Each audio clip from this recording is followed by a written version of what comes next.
La Primera Guerra Mundial, antes conocida como la Gran Guerra, fue una confrontación bélica ocurrida principalmente en Europa entre los años 1914 y 1918.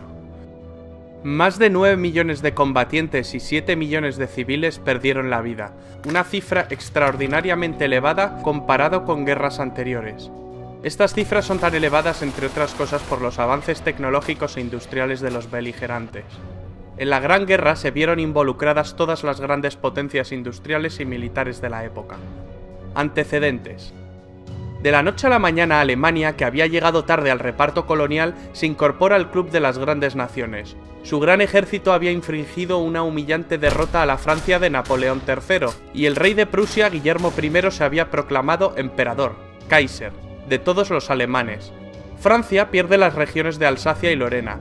Francia e Inglaterra aparcaron sus diferencias en cuanto el gigante alemán empezó a hacerles sombra, formando la Entente Cordial, Entendimiento Cordial, en 1904, que tras la anexión de Rusia pasó a llamarse la Triple Entente.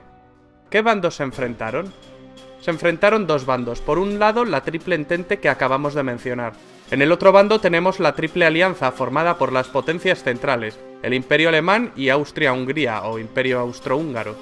La Triple Alianza era una coalición inicialmente integrada por el Imperio Alemán y el Imperio Austrohúngaro por iniciativa del canciller Otto von Bismarck. Estos países acordaron apoyarse en caso de ser atacados por Francia o por Rusia. Ambas alianzas sufrieron incorporaciones. El Imperio Otomano y el Reino de Bulgaria se unieron a las potencias centrales. Italia se cambia de bando y se une al bando a la postre ganador, el de la Triple Entente. También se les unen el Imperio de Japón y Estados Unidos.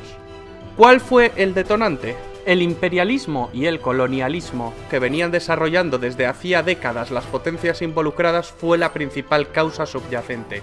Pero la chispa que desató el conflicto se encendió el 28 de junio de 1914 en Sarajevo, con el asesinato del archiduque Francisco Fernando de Austria y su esposa. El asesino era un nacionalista serbio. El asesinato desató una crisis diplomática. Austria, Hungría y Alemania exigieron a Serbia la apertura de una investigación y la actuación en territorio serbio. Serbia se negó en rotundo, con el respaldo de la Rusia del zar Nicolás II. Austria-Hungría finalmente declara la guerra a Serbia. Rusia entonces sale en ayuda de Serbia. Más tarde Alemania mueve ficha y declara la guerra a Rusia y a Francia, e invade Bélgica. Inglaterra se la declara a Alemania, y así sucesivamente. De pronto, medio mundo estaba en guerra contra el otro medio. Hoy resultaría impensable la alegría que produjo en Alemania el estallido de la guerra. Los alemanes pensaron en una guerra rápida, derrotar a Francia entrando en París, invadiendo la neutral Bélgica, para en pocos meses trasladar toda su maquinaria a Rusia. Pero los franceses se resistieron. El avance armamentístico impuso una guerra muy costosa y muy larga que rápidamente se enquistó y se convirtió en una auténtica carnicería. Las líneas de trincheras apenas variaron.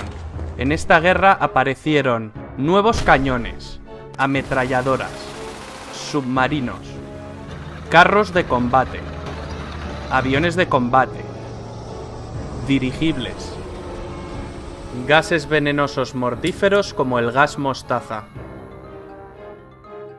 Se combatió en muchos frentes. En los Balcanes, en los Dardanelos, en Oriente Medio, en el Cáucaso, en los Alpes italianos, en África, en Extremo Oriente, en el Pacífico y en el Atlántico, aunque los principales esfuerzos se concentraron en dos frentes, el frente occidental y el frente oriental. La guerra de trincheras, en la cual los ejércitos combatientes se refugian en zanjas cavadas en el suelo, existe a partir de la revolución que supuso el uso de armas de fuego.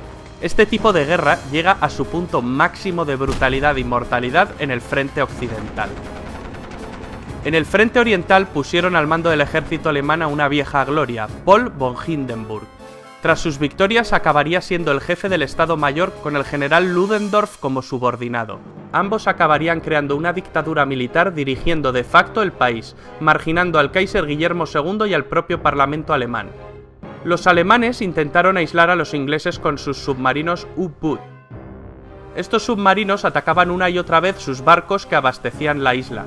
En 1915 los alemanes hunden el RMS Lusitania, un gran transatlántico, orgullo del poderío británico. En el hundimiento mueren 128 estadounidenses. Este hecho provocó que en 1917 los Estados Unidos le declararan la guerra a los imperios centrales. Y esto terminó de desestabilizar la balanza. También ese año en Rusia, las hambrunas y las bajas de la guerra desencadenaron el estallido de la Revolución Rusa, la cual obligó a abdicar al zar Nicolás II. Los bolcheviques tomaron el control total y finalmente firmaron el armisticio con los imperios centrales y más tarde la paz.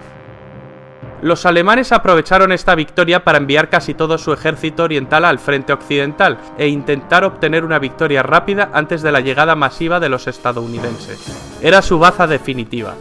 Pero mal alimentadas y cansadas, las tropas alemanas no pudieron resistir la contraofensiva de Foch y fallan frente al objetivo final, París, quedando a 120 kilómetros de la capital gala.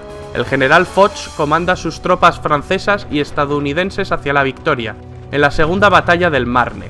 Los primeros tanques británicos entraron en combate y la superioridad aérea aliada fue evidente. Los italianos también derrotaron a los austrohúngaros. Ludendorff y Hindenburg son partidarios de la capitulación inmediata, pues creen que el frente se derrumbará en cualquier momento. Tropas estadounidenses de repuesto no paran de desembarcar e incluso Italia se prepara para enviar un contingente a Francia. Alemania y las potencias centrales sobre el papel habían perdido la guerra. El presidente norteamericano Wilson proclama que Estados Unidos solo negociará con un gobierno alemán democrático. Tras una revolución obrera en Berlín, el Kaiser huye a Holanda. Es el fin de los Kaisers alemanes. Tras el Tratado de Versalles, Alemania sufrirá humillantes sanciones que avivaron el odio alemán hacia los vencedores. Los franceses fueron los más vehementes en cuanto a las represalias contra Alemania. El tratado acabaría propiciando el ascenso de Hitler y, por tanto, la Segunda Guerra Mundial.